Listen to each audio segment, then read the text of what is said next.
Nah, jadi halo semuanya. Pada video kali ini saya akan membahas beberapa kesalahan-kesalahan yang mungkin sering terjadi pada kalian ketika kalian membuat proses pada BPMN.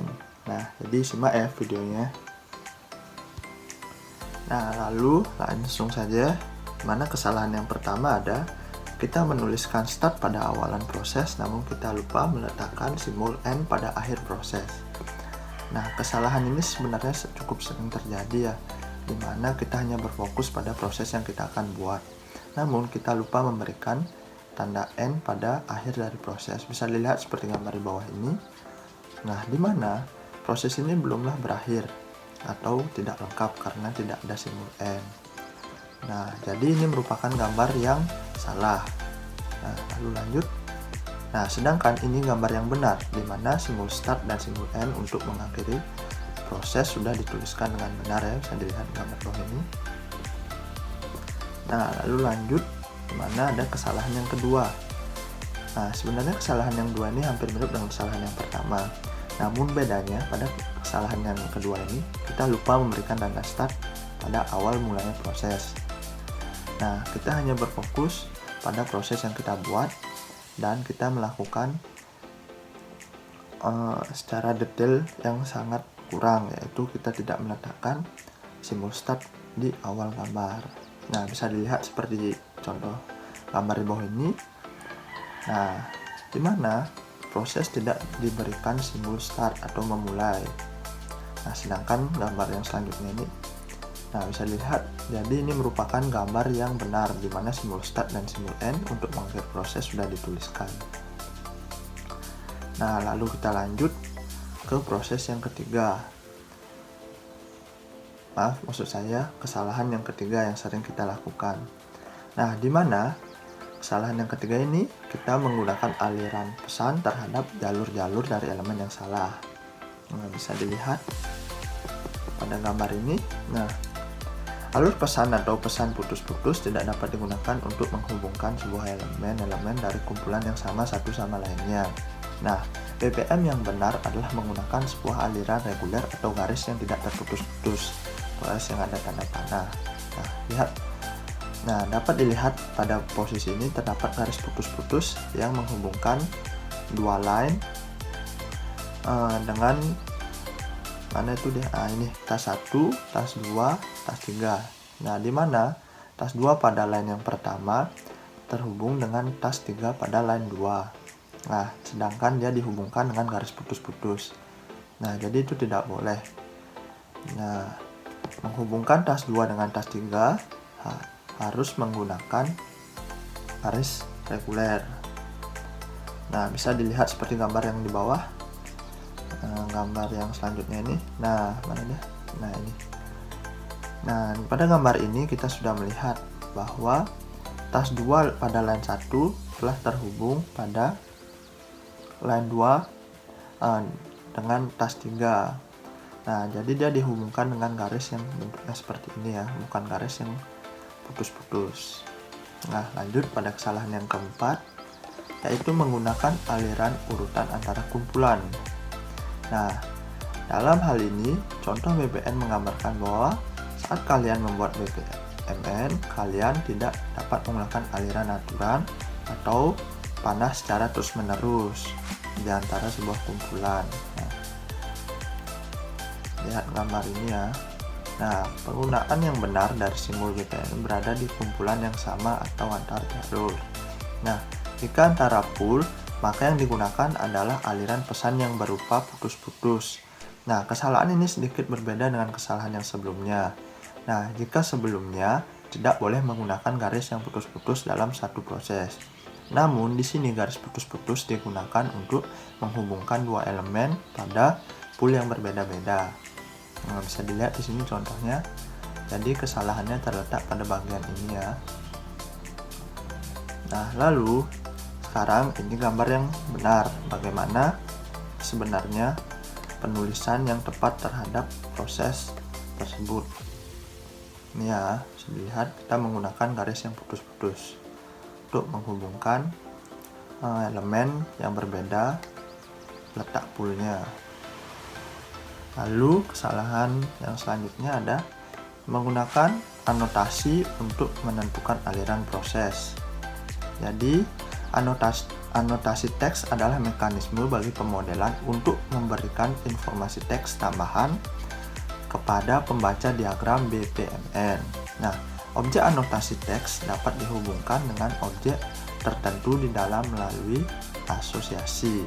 Nah, tetapi tidak mempengaruhi aliran dari proses. Nah, bisa kita lihat di sini merupakan contoh yang salah ya. Ini dia bagian yang salah.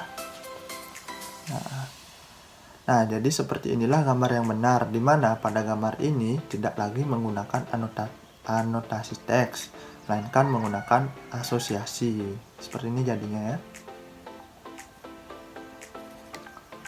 Nah, lalu lanjut kesalahan yang keenam ada menyajikan peristiwa perantara yang dikecualikan oleh aliran proses. Nah, jadi bisa lihat di sini gambarnya seperti namanya, di mana acara antara menunjukkan di mana sesuatu terjadi di suatu tempat, yaitu awal dan akhir proses. Nah, ini akan mempengaruhi suatu proses, tetapi tidak akan mempengaruhi terhadap pemulaian ataupun pengakhiran proses ini secara langsung. Nah, ini merupakan contoh yang salah. Nah, lalu ini merupakan contoh yang benar. Bisa dilihat seperti ini ya jadinya. Lalu lanjut, kesalahan yang sering dilakukan selanjutnya adalah sebuah tugas terputus dari sisa proses. Nah, bisa kita lihat pada gambar ini ya, di mana task 3 ini tidak akan tereksekusi karena task 3 tidak ada sebuah garis yang menghubungkan.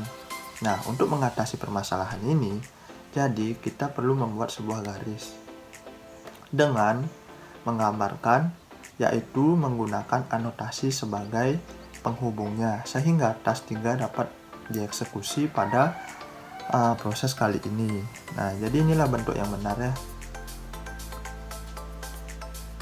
Lalu selanjutnya kesalahan yang nomor 8. Nah, menggunakan gateway tanpa menggunakan aliran.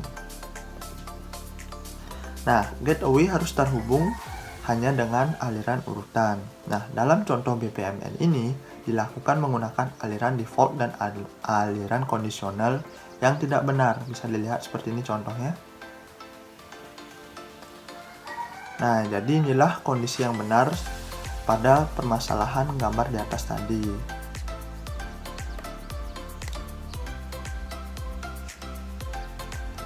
Nah, lalu selanjutnya ada kesalahan yang ke-9. Nah, dimana masalah yang ke-9 ini sebenarnya yang paling cukup sering ditemukan ya, karena beberapa kesalahan pemahaman terhadap swimline atau kesalahan pada saat kita menggunakan swimline ini. Nah, jadi saat kalian menggunakan swimline, mengelompokkan tugas-tugas proses sesuai dengan aktor yang melakukan hal tersebut. Namun, perlu diperhatikan dan penting untuk diketahui bahwa ketika kalian mengadakan swimline memiliki aktor dalam sebuah proses, itu tidak selalu berarti bahwa swimline memiliki orang yang bekerja di sana. Nah, maksudnya di sini adalah dilihat dari gambar bahwa tanpa nama terdapat nama seseorang menyebut swimline. Nah, hal tersebut sebenarnya tidak benar dan menjadi kesalahan yang fatal dalam BPMN. Ini yang maksud saya tadi ya. Bisa dilihat bahwa terdapat nama. Nah, sebenarnya bukan yang perlu diperhatikan terhadap pengertian dari swimline ini, bukan melihat siapa yang mengerjakan, bukan nama seseorang siapa yang mengerjakan peranan tersebut, tetapi lebih memfokuskan sebenarnya apa peranan yang dilakukan oleh aktor tersebut. Nah, seperti ini ya gambarnya ya.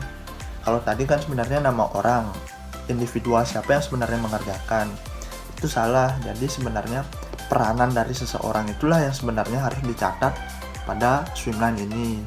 Jadi ini yang benar ya, bisa dilihat. Nah, lalu yang terakhir di mana masih adanya tugas yang tidak diselesaikan. Nah, bisa dilihat pada gambar ini.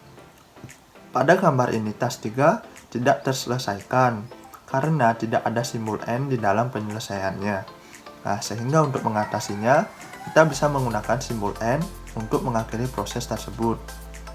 Nah, jadi inilah bentuk penyelesaian atau bentuk yang benar terhadap kesalahan yang sering kita buat pada gambar sebelumnya.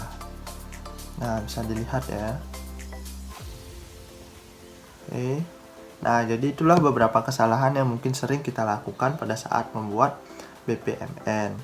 Jadi, semoga video ini berguna untuk kalian, dan jaga selalu kesehatan kalian ya.